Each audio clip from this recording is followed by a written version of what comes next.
Esto es El Popular en Radio, un encuentro semanal de información y análisis. Buenos días a todos y a todas. Esta es una nueva edición del Popular en Radio, un espacio de comunicación con los comunistas, los frente amplistas y los militantes sindicales y sociales. Y con todos los hombres y mujeres interesados en la política y en profundizar el proceso de cambios en nuestro país. Agradecemos a todos los mensajes recibidos por mail, por teléfono y personalmente. Porque nadie te lo cuenta como nosotros. Esto es El Popular en Radio. Casas, gente que trabaja, horas que se pasan para llegar. Zonas, mesas, cobines, nueva esperanza quieren levantar. Vivan las cooperativas donde se respiran sueños de igualdad. Donde anida la perdida, la siempre viva, la solidaridad. Tantos años de trabajo, siempre brazo con brazo, nos hacen pensar. Muy pero muy buenos días, aquí estamos en un programa más del Popular en Radio. Un día después del cumpleaños de nuestra compañera Paola Beltrán. ¿Cómo estás, Paola? ¿Cómo estás, Juan Landaco? ¿Te pesan esos 32? Le pesa el pelo a él. Las 25, como dice Moria. Divino, pasé divino, mucho cariño, mucha compañerismo, mucho mimo. Y en realidad, además, ayer, más allá de la anécdota de mi cumpleaños, fue la marcha masiva, marcha imponente. Impresionante. Estaba mirando ahora las imágenes en las redes del PIT-CNT. La verdad que imponente. Landaco, ¿cómo anda usted? Yo espectacular, la verdad sorprendido. Pero de verdad sorprendido de tan bien que estoy. Qué sinceramente. Suerte, ¿no? Qué bueno. Yo también. Así que mis amigos y mis enemigos que estén contentos porque estoy muy bien. Besitos a todos. Besos y mucho cariño. Bueno, nos alegramos, Landaco. Sí, es buena cosa andar bien. Sí, por supuesto. ¿Cómo no? Bueno, espero contagiarla con esta alegría. Por supuesto, y sí, no ve cómo estamos. Salimos todos para un baile, ahora salimos de garufas. Vamos arriba, a festejar tu cumple. Claro, obvio. Está bueno. Bien, como tiene que ser. Bien. Bueno. Ayer te mandamos saludos del programa Voces del Interior, que también les mandamos saludos. Hoy tenemos mucha información en dos editoriales, también hay mucha información en el diario, y el tema central de la entrevista de hoy que va a ser sobre el tema de los terrenos cedidos al plan de vivienda sindical del PIT-CNT, que por allí estuvo la intendenta Carolina Cosa. Sí. Y acordarnos que estamos en el programa de radio número 87. Mirá qué lindo. A poco de cumplir 2 años. ¿Sí? ¿A poco? Sí. 2 años ya. A poco. Ah, mira qué Increíble. bien. Bueno, tenemos, como decía Majito, tenemos mucha información y para arrancar, podemos arrancar con la columna de Juan Castillo, ¿no? Bueno, nos vamos de lleno a escuchar la columna del secretario del partido, Juan Castillo, y luego volvemos con los editoriales. Queridos compañeros, queridas compañeras, que estamos ahí trabajando constantemente, haciendo este contacto periódico en la columna del Popular. Vamos a estar conmemorando en todo nuestro territorio, en la región, en el continente, en el mundo, en varias partes, el homenaje a los 55 años de la caída en combate del guerrillero heroico, el comandante Ernesto Che Guevara. En realidad, en esa discusión donde la fecha oficial parece ser el 8 de octubre, porque fue el día de la emboscada de los traidores, pero en realidad él termina falleciendo el día 9 de octubre, en donde rendimos siempre homenaje y tributo a lo que es entregarse de alma y vida a las ideas de verdad y en la práctica, como nos enseñó, como nos educó el Che, no solamente a la generación de aquel entonces, sino que a generaciones continuas que seguimos rindiendo homenaje. Cuando uno se retrotrae a nuestro país, ve que algunas cosas de esa injusticia con la que luchaba el Che permanecen desgraciadamente todavía como parte que nos está convocando a la lucha, a la movilización y a la solidaridad. Ella tenía que ver, y lo veníamos haciendo alusiones en estas columnas con ustedes, al impacto que estaban teniendo las políticas de gobierno, una política económica que favorecía solamente a la clase dominante y que iba en detrimento precisamente de lo más humilde, de lo más pobre, de la clase obrera, de los trabajadores. pero particularmente también en estas cifras que se dieron a conocer la semana pasada, el impacto que tiene estas trágicas políticas sobre los rostros de niños y niñas, porque la pobreza ha aumentado en nuestro país. En 380.000 pobres se cifra más o menos la estadística que hoy día tiene el Uruguay. Por lo tanto, son decenas de miles más de las que cuando gobernaba el Frente Amplio. Para los que continuamente comparan todas las cosas que hacen o se excusan con las políticas de los gobiernos del Frente Amplio, también este es un dato de la realidad concreto, que hay hoy más pobre, hay más miseria, hay más indignación todavía en los sectores más humildes que cuando gobernaba el Frente Amplio. Hablan las estadísticas que son 70.000 pobres más que en el 2019, que son más de 100.000 más que en el 2021, donde ya estaba gobernando el Partido Nacional. Pero lo peor y lo más trágico, 160.000 de esos rostros de la pobreza, de la miseria, tienen cara de niñas y de niños, de adolescentes en nuestro país. Esto debe indignarnos, esto efectivamente debe revelarnos y generar un estado de conciencia y un fervor militante a los efectos de que la solidaridad sea el paso inmediato que demos, la estructura de organización y enfrentar estos proyectos políticos, esta concepción política que nos gobierna, para que efectivamente generemos las condiciones de un cambio político profundo en nuestro país. Esto es lo que debería estar debatiendo hoy el pueblo uruguayo, en cómo nosotros tendríamos que llegar más y mejor para resolver estos problemas. Sin embargo, el gobierno, ¿qué es lo que hace a partir de la aparición de estas cifras? En todo caso es reforzar las asignaciones familiares, es aumentar los salarios y las jubilaciones, es llevar más solidaridad o generar espacios para el intercambio social en esos lugares donde estamos denunciando que esta situación ocurre.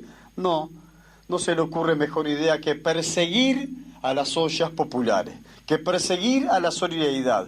En vez de felicitar y saludar a ese núcleo de hombres y mujeres que en todo el territorio, que en todos los barrios y que en todas las ciudades hacen un esfuerzo enorme, conscientes, tranquilos y sonrientes de prestar solidaridad para que coman un plato de comida caliente quienes no lo tienen de otra forma, pues el gobierno intenta todavía golpearlo más encima, recortándole ahora desde el BIDE la poca ayuda que le estaba brindando. Se descuida una vez más y en vez de perseguir a los mafiosos que tiene al lado, a los que tienen oficina, a los que tienen número de teléfono interno, a los que tenían tarjetas seguramente con el escudo nacional, que estaban instalados al lado del presidente de la República, que había dicho que no sabía que estaban instalados precisamente esta banda de delincuentes, esta asociación para delinquir, como lo están definiendo todos los medios de comunicación, como se repiten todos los cables del mundo. Uruguay como país y como Estado le están haciendo perder la seriedad a la política que llevaban adelante en materia de los controles, en materia de seguridad. Este es un tema que va a convivir con nosotros por mucho tiempo. Es un tema que todavía no sabemos cuál va a ser el final de la película. Todos los días aparecen elementos nuevos, ya no dichos por la izquierda, no dichos por el movimiento popular, no dichos por otros sectores de la oposición política, sino que con declaraciones de propios integrantes de la fila del Partido Nacional que habrían advertido al presidente de la República, como lo dijeron dirigentes de Rivera, como lo dijo el señor Garcés, que para eso lo llevó, ¿no?, al lado de él, en la torre ejecutiva como jefe de los servicios de inteligencia. Este señor Astesiano, que no era el guardaespaldas como lo quieren presentar, sino que integraba una responsabilidad importante a cargo de la seguridad del Estado, estaba allí al lado de él y aparentemente decía desconocerlo. No hay ninguna cosa que andar rebuscándose. Tampoco nosotros somos oportunistas. Una cosa es la seguridad del Estado, una cosa es la presencia seria de un gobierno de nuestro país y otra, los horrores que está cometiendo este gobierno, en la cual va a tener que seguir dando explicaciones, como vamos a estar denunciando en las próximas horas más elementos de este tipo, en la cual implica a la seguridad del Estado y a la seriedad de nuestro país. Hasta la próxima, compañeras y compañeros. Por allí pasaba entonces la columna de nuestro secretario del Partido Comunista, Juan Castillo, y también recordar que se está haciendo acopio también de alimentación allí en la central obrera del PIT-CNT en Jackson, para recordar, lo venimos anunciando en los otros programas, pero bueno, recordar un poquito que esa es la solidaridad del pueblo para con el tema de las ollas populares. Muy bien. Y bueno, y tenemos tenemos dos editoriales hoy, Majo, ¿no? Sí. Las dos con la misma importancia, pero bueno, empecemos por una. Sí. Pobreza y hambre. Los datos oficiales confirmaron en estos días lo que recorriendo las calles de nuestra ciudad y barrios era una evidencia. Aumentaron la pobreza y el hambre. Al mismo tiempo, las exportaciones van camino a un récord histórico y sectores de la economía están a un 50% mejor que antes de la pandemia. Las políticas de gobierno de la coalición de derecha multiplican la pobreza y el hambre y aumentan la desigualdad. El gobierno de la coalición de derecha, encabezado por Luis Lacalle Pou, no tiene ninguna respuesta a esta dramática situación, salvo seguir beneficiando a un reducido grupo de grandes empresarios y seguir aumentando la desigualdad. Según datos del Instituto Nacional de Estadística, en el primer semestre de 2022 creció la pobreza. Hay 380.000 personas pobres, 78.000 más que antes de la pandemia y 19.000 más que en el primer semestre de 2021. De esas 380.000 personas pobres, 160.000 son niñas, niños y adolescentes. En la niñez, donde la pobreza crece más, entre los niños y niñas de 0 a 5 años, la pobreza eran de 16,4% antes de la pandemia y es de 22,5% en el primer semestre de 2022. Este aumento de la pobreza tiene su cara más dura en el crecimiento del hambre. En las escuelas públicas de Montevideo, el 39% de las niñas y niños tienen inseguridad alimentaria. En los liceos públicos, el 43,5%. Las ollas populares dan 1.200.000 porciones de comida por mes, según un estudio realizado por solidaridad.ui. Ahora se conoció que un informe de la Facultad de Ciencias Sociales de la Universidad de la República, que será presentado la semana entrante, reafirma en lo esencial esas cifras. Es una vergüenza. Mucho más si toma en cuenta que esas cifras de pobreza y hambre se dan mientras se conoce en estos mismos días que las exportaciones en septiembre alcanzaron un valor similar al de septiembre del 2021. Con ello, superaron los 10.000 millones de dólares y en lo que va de 2022 y los 14.000 millones de dólares en los últimos 12 meses. Van camino a cerrar un año con récord histórico. Hay que agregar que las cuentas bancarias de los más ricos aumentaron en 10.000 millones de dólares. Esta crisis de desigualdad es responsabilidad directa de la política económica y social del gobierno de la coalición de derecha. Si se bajan los salarios y las jubilaciones, no se toman medidas para generar empleos dignos y se recortan las políticas sociales, la única consecuencia posible es esta. El PIT-CNT, durante la pandemia y en el último 1 de mayo, la Intersocial, el Frente Amplio, la Universidad de la República, alertaron públicamente de esta situación. También propusieron múltiples iniciativas para atender las urgencias reales de nuestro pueblo. El gobierno de derecha las ignoró todas. No hay respuestas para la pobreza y el hambre, ni el presupuesto, ni en la LUC, ni en la rendición de cuentas. Tampoco las hay ahora.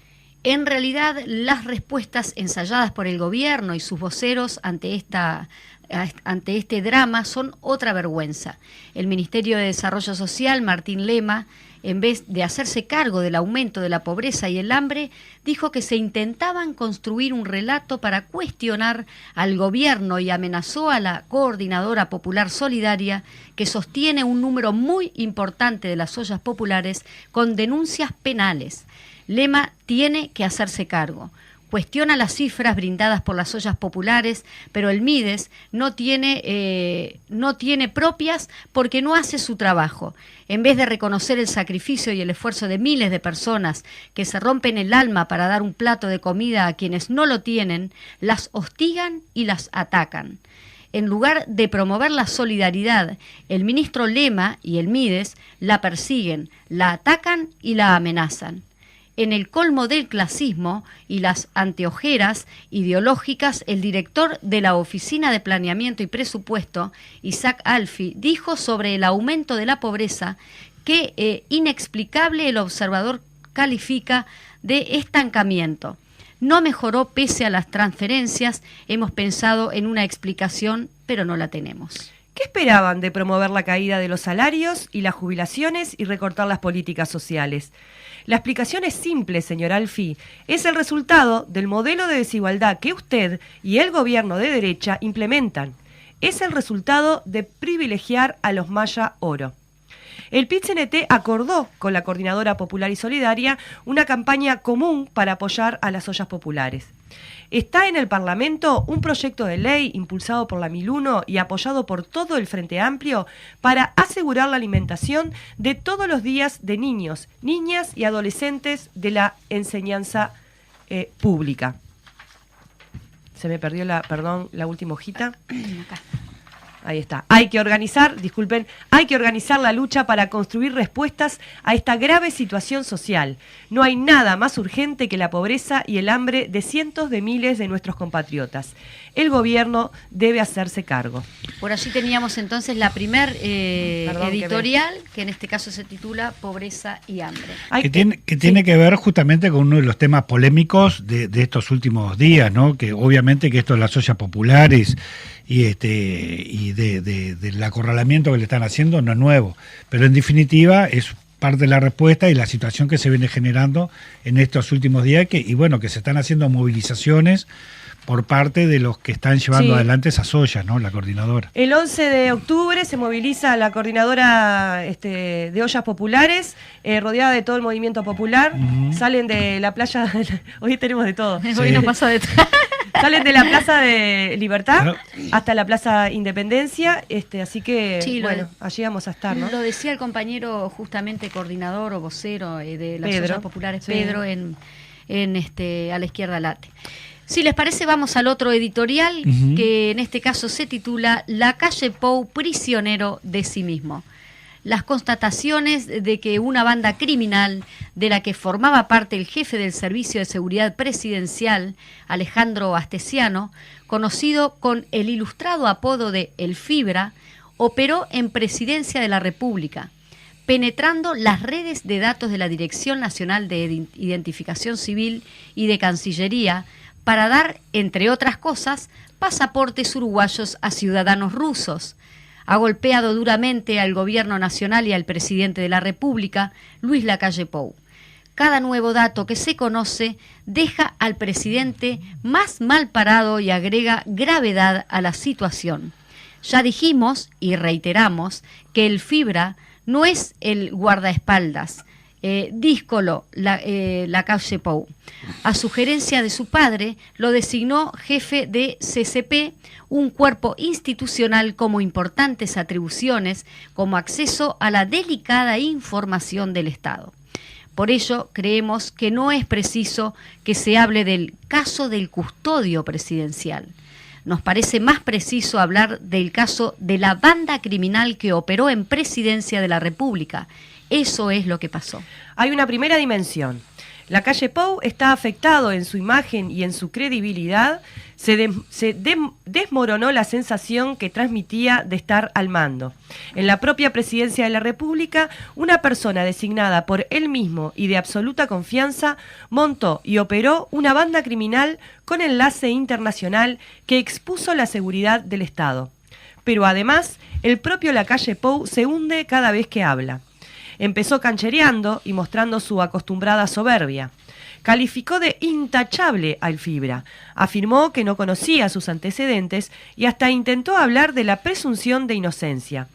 Luego cambió y pasó a hablar de confianza traicionada y decidió destituir al Fibra. Luego, desde su entorno, montaron una tercera fase de la operación de control de daños. El presidente había sido engañado por ignotos operadores del propio Estado que le mintieron sobre los antecedentes del Fibra. Hasta destituyeron a un director del Ministerio del Interior que actualizó el expediente de Astesiano y supuestamente no avisó. Desde el principio estuvo claro que es imposible que la calle Pou no supiera de los antecedentes del Fibra. Como recordamos en nuestro anterior editorial, en abril de 2020 el diputado Gerardo Núñez hizo un pedido de informes. Ni Jorge Larrañaga ni Alberto Heber le respondieron y no lo hicieron porque si lo hacían dejaban en evidencia al presidente la calle Pou. Es decir, sabían los antecedentes del Fibra. Hubo notas de prensa en 2020 y 2021 en Caras y Caretas, en El Popular, en Radio Sarandí y en La Diaria, que informaron las 35 anotaciones policiales de El Fibra, en alguna de ellas incluso de uno de sus procedimientos. Ahora se sabe que también le habían informado corregionarios del Partido Nacional. También se afirma que le informaron de los antecedentes, o al menos de parte de ellos, Larrañaga y el director de Inteligencia Estratégica del Estado, Alberto Garcé. La calle Pou sabía, por razones que se ignoraban, pero que seguramente estén vinculadas a historias de vida, confianza y una dosis no pequeña de soberbia, decidió ignorar la información y mantener en un cargo tan delicado al Fibra. El problema es que el presidente Luis Lacalle Pou públicamente ha dicho y sigue diciendo lo contrario, es decir, mintiendo. ¿Cómo se sale de eso? Todo indica que en la opinión pública esta posición le está costando muy caro al presidente. Según encuesta de la Usina de Percepción Ciudadana, el 60% de la población cree que Luis Lacalle Pou conocía los antecedentes de El Fibra y más de un 70% cree que éste tiene cómplices en el gobierno y no actuó solo. La segunda dimensión clave en todo esto es la gravedad del daño a la seguridad del Estado causado por el accionar de El Fibra y su banda. ¿Qué alcance tiene la violación de las redes de datos de la Dirección de Identificación y la Cancillería? ¿Qué organización criminal internacional tuvo acceso a ellos? ¿Cuántos pasaportes fueron entregados y a quiénes para ser usados en qué? Por eso insistimos en que se arriesgó la seguridad del Estado. Luego de hacerse público el caso, desde Presidencia se pidieron los antecedentes de quienes integraban el SSP. El Fibra no era el único que tenía antecedentes.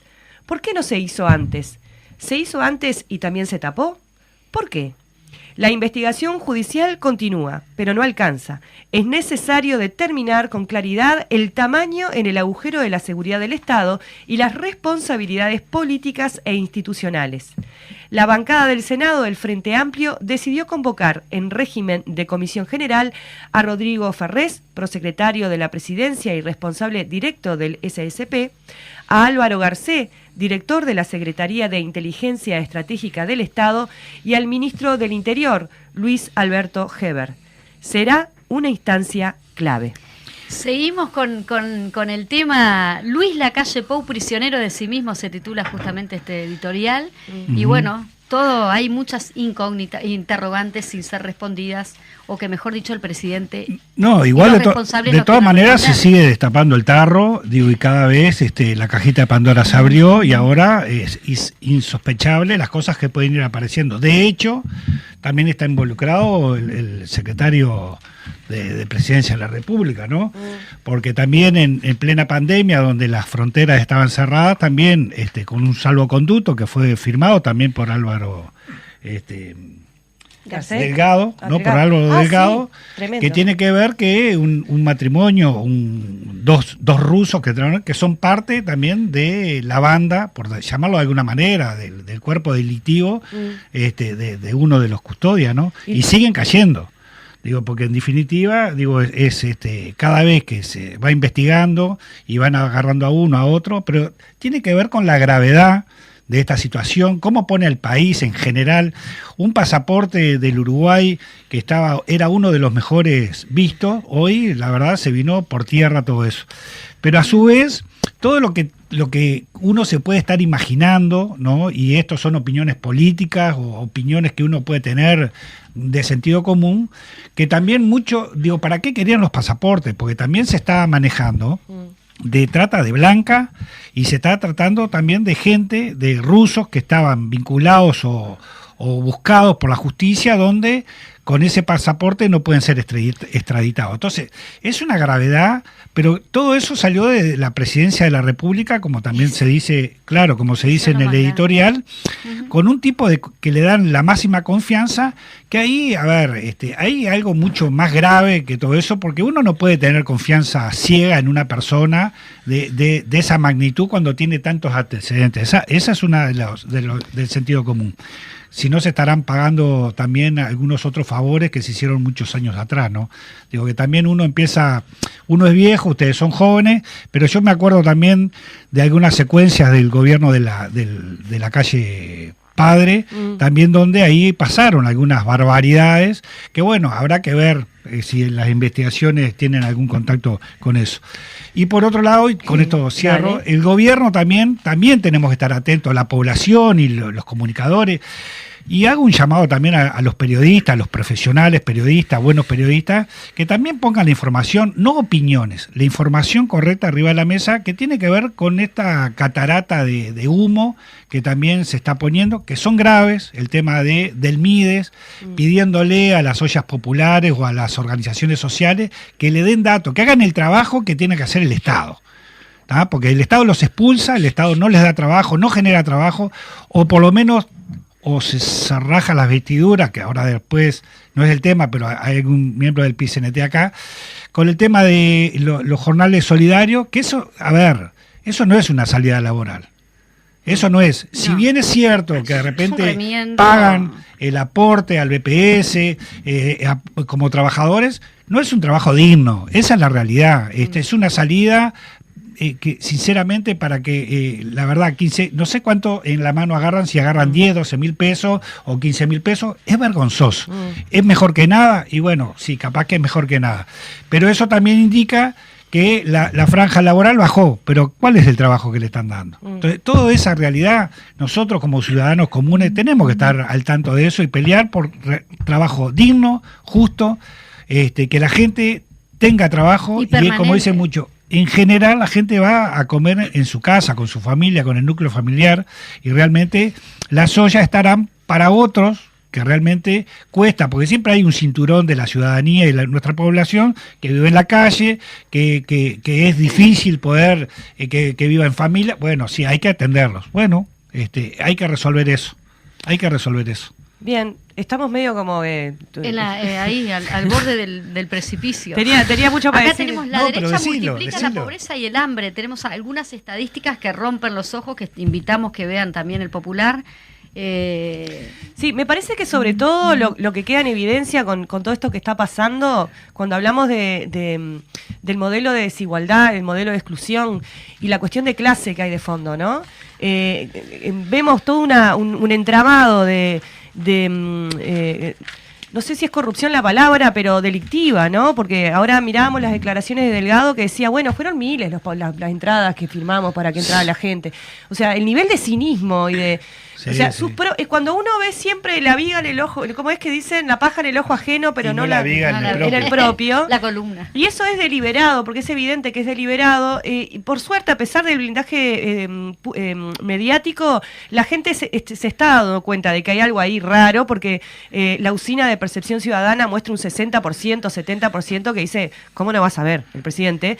Y a su vez, cómo se ha sido tremendamente duro con los supuestos, porque es supuesto, no es real que hay ollas que no existían, tiene una explicación esa muy clara, y de repente con todo esto otro que aparece, que es gravísimo, no se hacen conferencias de prensa, reuniones de Senado, no se reúne la cuestión esta, el coso departamental del Partido Nacional, Rafo no sale haciendo declaraciones de prensa, o sea, es tan obvio y es tan evidente, y bueno, es el herrerismo gobernante. Sí, también están tapando un poquito con el tema de las ollas populares todo esto que no quieren justamente sacar. Pero es tan evidente evidente que ya no hay forma. Decía el otro día un compañero, ya pasó la pandemia, entonces ahora ya No está. sigan con Bueno, ese- está la guerra.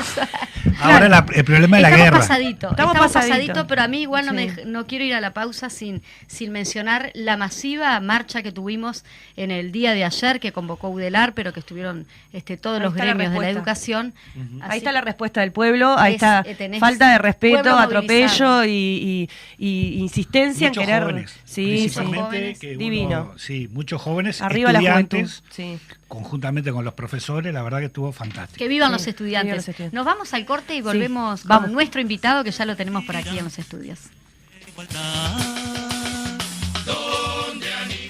Casas, gente que trabaja, horas que se pasan para edificar. Zonas, mesas, cobines, nueva esperanza quieren levantar.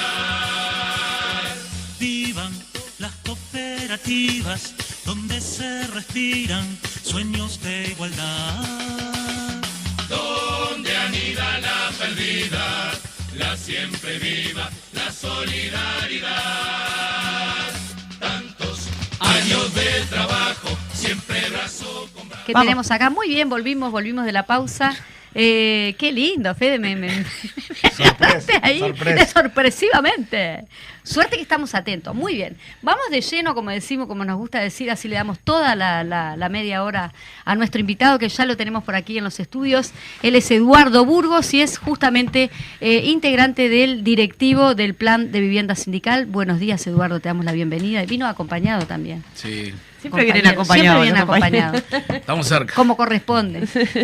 Bueno, buenos días. Buen día. Y gracias por el espacio. Sí, estoy con el compañero Carlos Achar, Ahí va. compañero dirigente de la FOEMIA también. Y bueno, para nosotros es un gusto estar acá.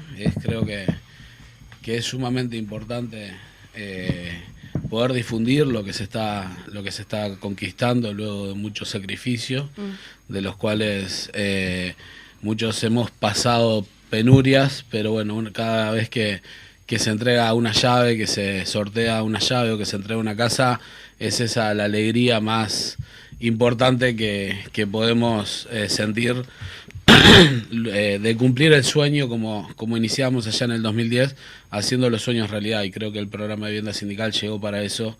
Y bueno, y en eso es en lo que estamos hoy por hoy. Este miércoles, fue este miércoles, ¿no? Sí. Hubo una renovación del acuerdo con la Intendencia de Montevideo, hubo un análisis así también de lo que implica esto para el departamento, de la perspectiva y de esta manera de pensar la vivienda, la ciudad, desde de la construcción de las viviendas cooperativas también. ¿Qué podemos comentar sobre eso?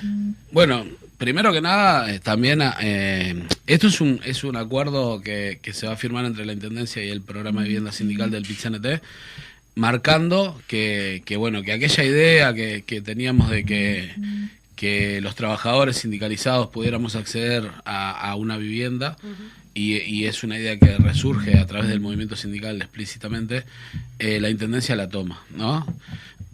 Se llega al acuerdo con la Intendencia porque hay una cantidad de compañeros atrás de esto que han trabajado en eso, y creo que cabe resaltar el trabajo de Federico Graña y desde el área articulando con la Intendencia, con Sebastián Moreno, el responsable de tierras de la Intendencia también, que tuvo un papel muy importante a la hora de... Matecito, para Perdón, pero el compañero. plátano está complicado. Entendiendo y Capaz que es eso que te está sonando, que hace tú. Sí, Ahí sí, está, buenísimo. entendiendo y la importancia de que, bueno, las 20 primeras tierras que se nos dieron en el periodo de Ana Olivera, Sí. hoy ya son realidad. 16 de esas tierras ya hay familias que están viviendo, son 16 cooperativas que se construyeron a lo largo y ancho del departamento. Hay 3 que están en proceso de escrituración y hay una que está esperando ser adjudicada a través del Ministerio de Vivienda. Y después la importancia que tiene consolidar barrios en zonas deprimidas, y eso es la cooperativa de vivienda. O sea, cuando una cooperativa de vivienda se instala en una zona, es cómo se reactiva el barrio, en ese sentido. Tanto lo que es en Sobrepropios y el Miguelete, lo que tiene que ver con puntas de rieles, complejos cooperativos grandes, que eso ha sido la inclusión social, ha sido que se instala el pequeño comercio, claro, que se da laburo, que ya tenés que ir a cuidar. Una cosa que siempre nosotros decíamos con Marcelo Abdala, que la forma de integrar era que cuando vos mudás una familia, un grupo de familias de trabajadores, siempre hay algo que necesita que le cuiden un hijo, y bueno, y eso también levanta la zona. Dinamiza la economía de todo el entorno. Es lo que más inmediatamente dinamiza, claro, la economía, y en ese sentido el programa de vivienda sindical tiene una experiencia, unos datos que surgían en este último proceso, que son relevantes, muy fuertes, y también explica mucho de las guerras que tuvimos. La Agencia Nacional de Vivienda hoy está administrando 150 obras en todo el país, ¿está? En este periodo, de las cuales 84 son del programa de vivienda sindical. Claro. O sea, más de la mitad de todas las obras que tiene la Agencia de Vivienda son del programa de vivienda sindical. Eso demuestra, tenemos obras en todos los departamentos, no es una política pensada solamente desde Montevideo. Nosotros tenemos obras en Bella Unión, en Artigas, y de ahí en todos los departamentos, y no solo en las capitales departamentales, sino en ciudades satélites, ¿no? También. Sí. Y bueno, y la Intendencia de Montevideo ha sido una de las intendencias que más sensibilidad ha tenido eso y más compromiso, y en este acto Carolina hicimos un análisis, y bueno, y ustedes saben que la Intendencia mandó a expropiar una serie de tierras que nos pareció totalmente correcto, tierras que quintuplican el valor de la deuda que tienen de contribución inmobiliaria con el valor del costo del catastro que tiene esa propiedad. Eso está en la Junta Departamental, hay en el entorno 90 tierras que se mandaron a expropiar, y hay un compromiso de la Intendencia que de esas 90, 20 vengan para el programa de vivienda sindical. ¿Y por dónde son o qué zona están esas tierras? ¿Tienen idea ustedes? Hay como, no sabemos bien la zona todavía porque, bueno, es un tema que la Intendencia lo ha manejado con reserva, pero hay zonas céntricas, están colocadas en Ciudad Vieja, Cordón, Palermo, pero también están en la zona Jacinto Vera, en la zona del Cerrito, en la zona de La Unión, hay como... Ahí va, bien. Son en zonas consolidadas, como se les llama. Exacto, porque en general siempre, antes claro, se mandaban para lejos. Bueno, estos son padrones que están deshabitados o que están en situación que hace ruinosa. Mucho tiempo que no son, claro, exactamente. Justo te Y iba a veces se preguntar canjea. ¿En qué situación, por qué entregan esos terrenos, en qué situación están?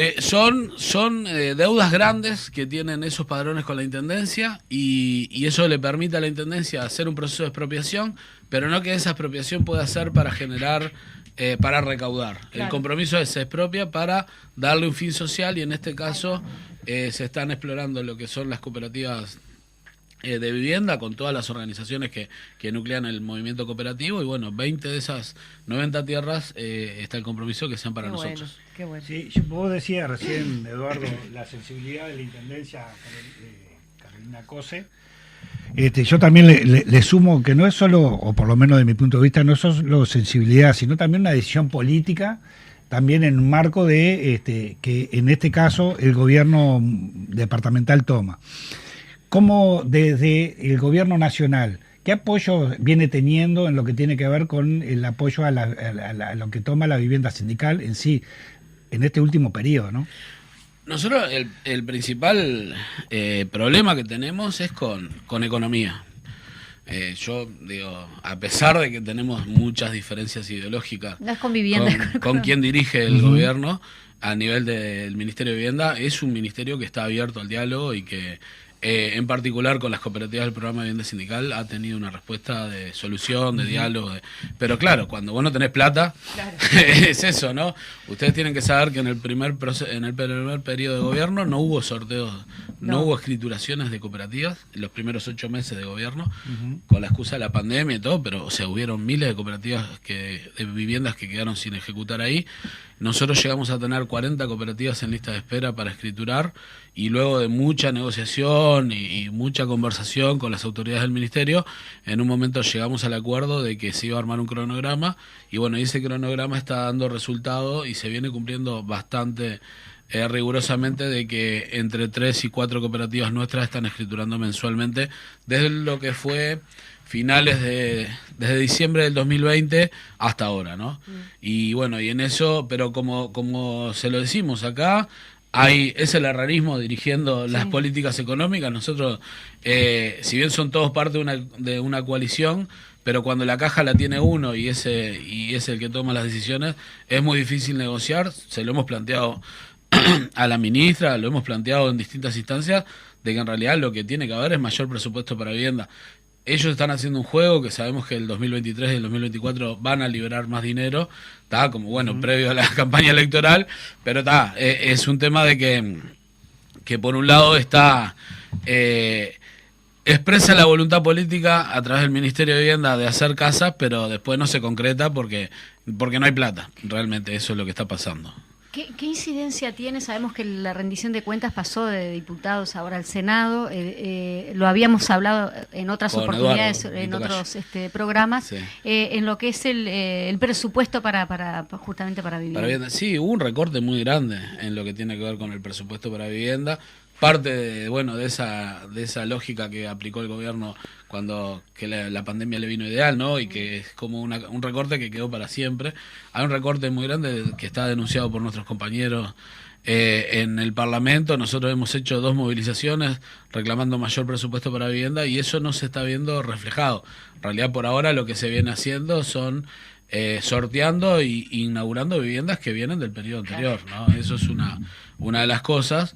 Que claro, como no están invirtiendo nueva plata, lo que están haciendo es facilitar lo que ya estaba adjudicado, es administrar lo que ya estaba adjudicado y tratando de facilitarlo, pero no están. Ustedes vieron que lo que tiene que ver con los asentamientos recién ahora, supuestamente, pero no está claro que se va a tirar. Se había hablado de un fideicomiso que nosotros habíamos visto con mucha perspectiva, el tema del fideicomiso para vivienda, lo agarró Economía y lo hizo Triza, sí, porque era una solución no para el movimiento cooperativo, pero para otro nivel de ingreso y que iba a dejar al movimiento cooperativo más liberado, porque nosotros decimos, hay familias que tienen capacidad de pago, pero no tienen capacidad de ahorro. Sí, te iba a decir eso. Y esa gente capaz que no tiene que estar en el movimiento cooperativo, habría que darle un producto que sea acorde a lo que puede pagar con algún subsidio. Y eso era el fideicomiso que del Ministerio de Vivienda se había pensado. Lo agarró Economía, lo achuró, lo hizo inviable y tal. Y realmente eso, toda esa gente viene de nuevo para acá. ¿Tá? Eso es lo que está pasando hoy, que hay familias en el sistema cooperativo que tienen otras condiciones y que están ocupando el lugar para el que realmente está en la lona y es el que tendría que estar acá, ¿no? Otra de las cosas que se conversaron o que se plantearon ahí en ese encuentro tiene que ver con la Comisión de Género y Equidad de la Federación del Programa de Vivienda Sindical, que hay unos números allí que capaz que está bueno que vos los puedas compartir, de cuál es la incidencia de las mujeres en lo que tiene que ver con el plan. Seguramente no sea solo en el plan de vivienda sindical del PICNT, pero en particular en el caso del plan de vivienda sindical, ¿qué nos podés contar con respecto a eso? Nosotros, en realidad, es un dato que nos sorprendió. Ustedes saben que esta es una nueva dirección, si bien hay muchos compañeros que vienen de antes, afortunadamente hemos logrado colocar una dirección joven y que la mayoría son compañeras que integran nuestra dirección del programa de vivienda sindical, de las cuales son compañeras, algunas de ellas que ya han terminado su obra y que han liderado el proceso de construcción. El proceso de construcción no es un proceso fácil, hay que administrar durante 24 o 30 meses una obra y muchos no tienen experiencia en eso. Y siempre lo que tiene que ver con las finanzas era un patrimonio de las compañeras, es como en la militancia política, ¿no? La responsable de finanzas es la mujer. Pero afortunadamente eso se ha cortado y hoy las compañeras son presidentes, secretarias, son las que lidian con la etapa de obra, con los proveedores, con el personal contratado, las que tienen que resolver los pagos, negociaciones con el ministerio. Y bueno, eso empezamos a visualizar el papel de la mujer en el movimiento cooperativo. Pero también las compañeras nos empezaron a demostrar que además de trabajar, cumplir las funciones como en el hogar, porque muchas de ellas son madres jefas de hogar, tenían que ir a hacer la ayuda mutua, sí, ¿no? Y es muy difícil eso. Una de las cosas que nosotros estamos planteando es que si realmente no habrá que rediscutir la ayuda mutua. O sea, hoy en el 2022, o sea, porque una cosa es la ayuda mutua en la década del 60 cuando se creó la ley cooperativa, pero hoy, en este siglo, ¿no será necesario rediscutir donde los hogares son o monoparentales, pero también hay madres jefas de hogar con 2, 3 gurises? ¿Dónde quedan los gurises cuando la madre va a hacer la ayuda mutua? Porque los niños no pueden entrar a la obra. Claro. En algunas cooperativas se arma un espacio de cuidado. ¿El espacio de cuidado es solo para las mujeres, se tienen que hacer cargo, o tenemos que ser los hombres también los que ayudemos en eso? ¿Cómo capacitamos a los compañeros y las compañeras porque nosotros usamos sistemas constructivos no tradicionales, es un proceso de capacitación también. Y bueno, en esa lógica, afortunadamente, hay muchas compañeras que tomaron la posta, hay una comisión de género que está funcionando muy fuertemente. La verdad que también reconocer el trabajo de la compañera Tatiana Antunes, que por su formación y su experiencia está dando una mano en encaminar eso. Y bueno, y el 21, estaría bueno que si hay algún huequito, el 21 de octubre se hace una obra sobre una obra de teatro que habla la temática de violencia de género, porque dentro de las cooperativas también existe la violencia de género, también existe... ¿Dónde va a ser 21? En el PIT-CNT, qué hora? es a las 20 horas, ¿está?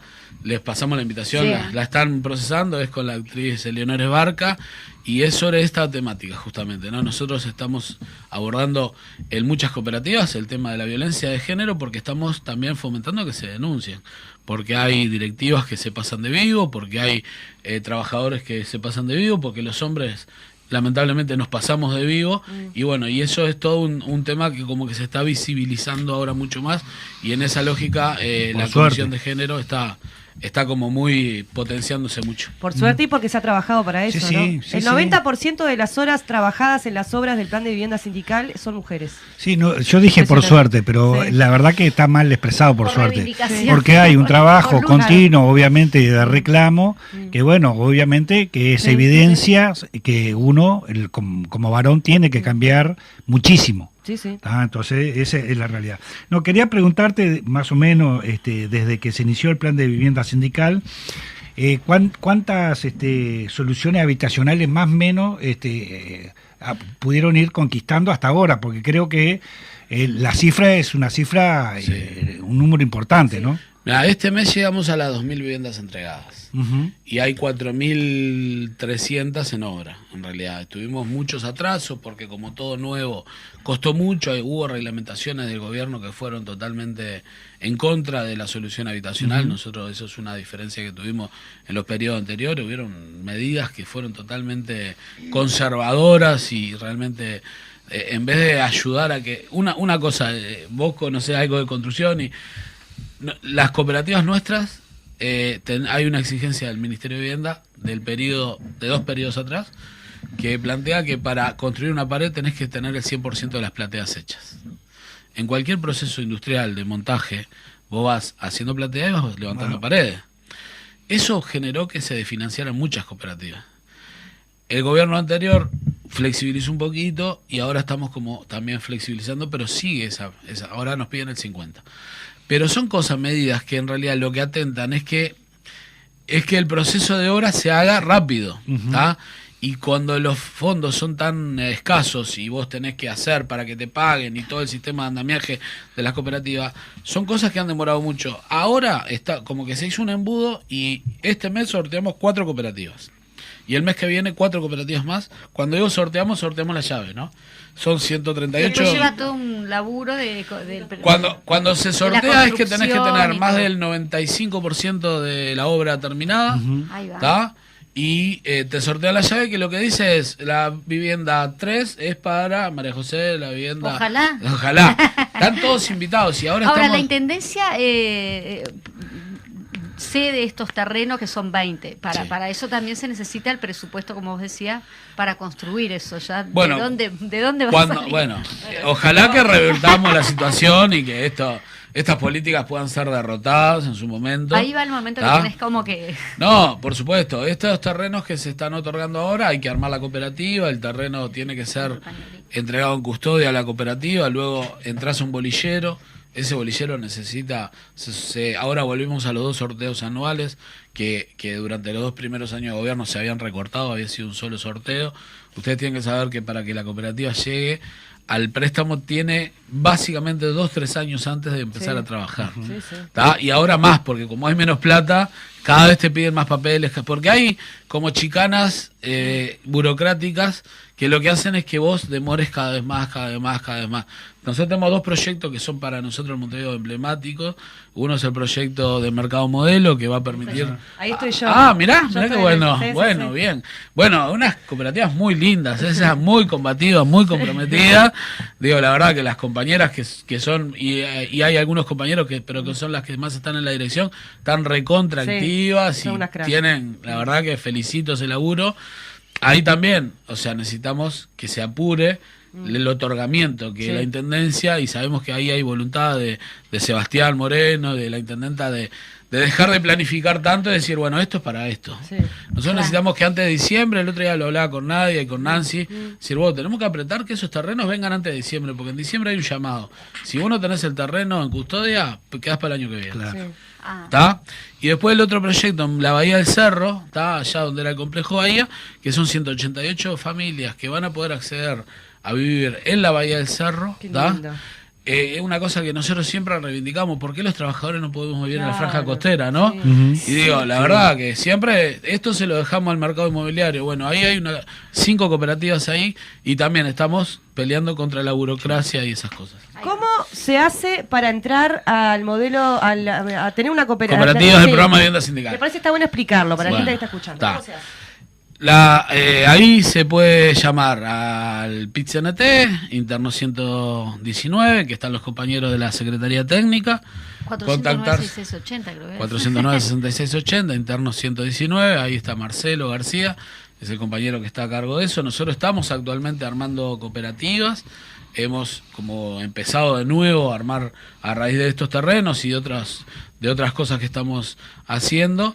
Y después contactarse, siempre es bueno tener en los sindicatos, en los barrios, contactarse con nosotros, tenemos las redes sociales, Facebook, Instagram, que bueno, que se pueden contactar, y bueno, y nuestros teléfonos también están a la orden para ir, asistirlos, o sea, o se pueden meter en alguna cooperativa que ya está armada, o alguna que esté. Ahora estamos armando como cooperativas para estos 20 terrenos que nos va a dar la Intendencia, porque si no tenemos cooperativa no nos van a dar los terrenos. Repetí el número de teléfono. 2409-6680, interno 119. Bien, bárbaro. A mí me gustaría, Marcelo antes García. de finalizar, que ya estamos, no sé si Landa, vos querías. No, pues no te vi sé, que no. me mirabas, capaz que.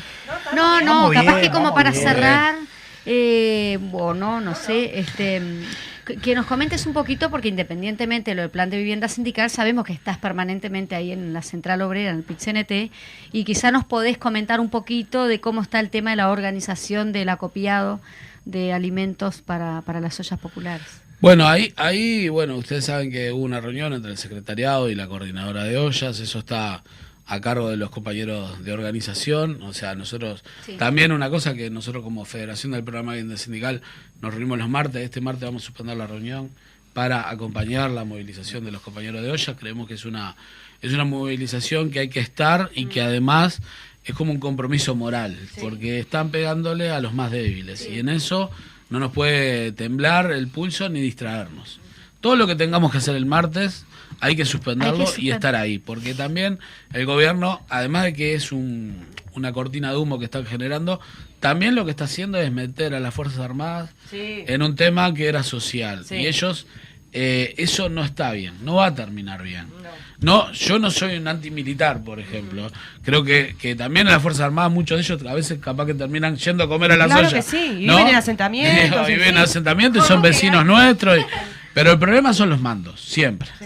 Y el Mides, que no fue claro en cómo gastó el dinero, menos que dárselo eso a los generales, a los coroneles, de cómo va a llegar esos alimentos. Así que nosotros el martes vamos a estar reivindicando eso. Hay una campaña de solidaridad que están llevando adelante los sindicatos. Ya los sindicatos ponen, hay varios sindicatos que están en condiciones y asisten. Y han estado presentes desde el inicio. Y han estado, siempre. me acuerdo cuando vino la pandemia, el el lugar de acopio que teníamos acá, que casi nos enloquecemos, y después los sindicatos empezaron a participar. Yo creo que ahí la central tiene que como coordinar más eso, porque hay una cantidad de sindicatos que están trabajando, y bueno, lo que se trató, me acuerdo un 1 de mayo también que se hizo acopio acá, y después se le dio a la coordinadora. Y bueno, y la central está en eso, está trabajando en la reorganización de eso, también porque hay sindicatos que capaz que no están vinculados a sus sindicatos a nivel nacional, sindicatos filiales chicas y eso, y bueno, estamos como empezando en eso, y ahí está el compañero Quique, Enrique Méndez, como responsable de organización que está llevando adelante eso. Yo, antes de terminar, quiero agradecerle realmente a mis compañeros de la federación, creo que estamos en un proceso de crecimiento y también de generar relevos. la Federación del Programa de Vivienda Sindical, y un gusto que estés. Sí. Me imagino que estarás con 1000 cosas, No, pero no, bienvenida. Sí, no. Pero es una organización joven, Sí. donde mayoritariamente hay compañeros que no provienen del movimiento sindical y están haciendo sus primeras armas Claro. a nivel de militancia, y eso está de más. Muchas compañeras, que eso está recontra bueno. Yo siempre digo, a pesar de que me pegan Sí. muchas veces, Y pero sí. lo que digo es Te que... educan, no te pegan, te educan. No, me educan. Yo ahí va. Sí, tengo eso, ¿no? Y a su vez, pero también ves compañeros que yo siempre dijimos, en el programa de vivienda sindical no está la primera línea de la militancia sindical. No. Son los compañeros de base que están buscando la vivienda, que la forma de obtener una solución habitacional es juntarnos y vivir en comunidad y resolver las cosas más colectivamente. Y eso tiene que ser para un proceso de aprendizaje de empezar a visualizar otro mundo, otra sociedad. Y en eso creo que el granito de arena que podamos colocar desde lo que tiene que ver con el cooperativismo, de lo que tiene que ver con el programa de vivienda sindical, es una de las principales tareas que estamos llevando a cabo. Así que saludar a todos mis compañeras y mis compañeros del programa, que ni que hablar, que ustedes se imaginarán todos los problemas habitacionales que tienen los trabajadores, y que muchas veces llaman al PCNT y no tenemos una solución inmediata. Sí. Esto es un programa a mediano plazo, ¿no? Sí. Bueno, nada, me parece muy lindo esto último que dijo el compañero, ¿no? Que la idea presente todo el tiempo en este proceso de la vivienda cooperativa, en este caso a través de la vivienda sindical, es vivir la experiencia de construir otro mundo posible, en colectivo, ¿no? Todo Pero, con un fin común. Claro, pero otro solidarizándose. modelo de convivencia, otro modelo de ser vecinos, de vivir en comunidad, de construir esto, de que efectivamente vos metés todas las horas de laburo y no sabés Construir para quién estás ciudadanía. Y haciendo. es cuando más te sentís perteneciente. Claro. a Y después eso. cuidar eso, ¿no?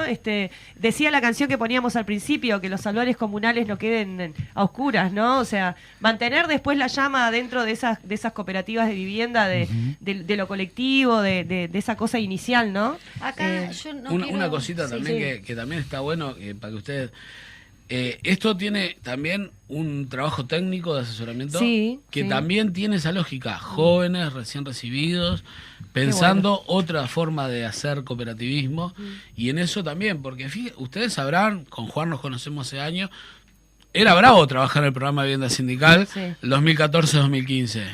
Y ahí Sí, sí. hubieron algunos técnicos que aguantaron la atacada, porque era hablar del programa de vivienda sindical y era una olla de grillos eso. ¿Por qué? Y la verdad, Porque no tenés resaltar derecho a tener tu vivienda propia, disculpame, sos pobre. otros intereses. Sí, sí. Y eso Eh, también lo destaco, sí, ¿no? sí, De que ya. llegamos hasta acá, las cooperativas, los técnicos empujando a pesar de muchos, ¿no? Bien. Vamos a hacer una Eh, aclaración, Majito, que nos pedía un oyente. Sí, por eso, estaba justamente por leer eso, que nos alcanza Fede, gracias Fede, que nos manda saludos Miguel, que nos escucha siempre, y que él no tiene conocimiento quién es el Fibra. ¿Quién de los tres le contesta? Yo le contesto. El Fibra es el apodo que tiene Astesiano, que lo que hace el popular es recoger ese otro nombre, ¿no? Que tiene que ver mucho con... que lo asocia más a lo que realmente es este señor Claro. Astesiano, que es Sí. un delincuente, básicamente, Mafioso, ¿no? Sí. bueno. Pero es el apodo que tiene Astesiano. Que no el es Fibra. fibra óptica. No, En la interna, fibra óptica en la que es interna buena. de él. En la interna, claro. Le Claro. dicen el Fibra y lo que hace el popular Un es... facilitador, Él dijo es facilitador. Marguet, ¿no? Sí, pero ya no lo pudo defender No. más. El otro día le dijo... No es ni jefe de seguridad, es algo más alto que lo decía el Popular. Bueno, nos vamos. Los invitamos a leer el Popular, Sí. que no pudimos comentarlo mucho. Nos estamos encontrando el viernes que viene. Muchas gracias. Dale, Demir, que te dejamos el Chau, chau. los micrófonos. Salud, gente. No vaya a olvidar que levantar nuestras casas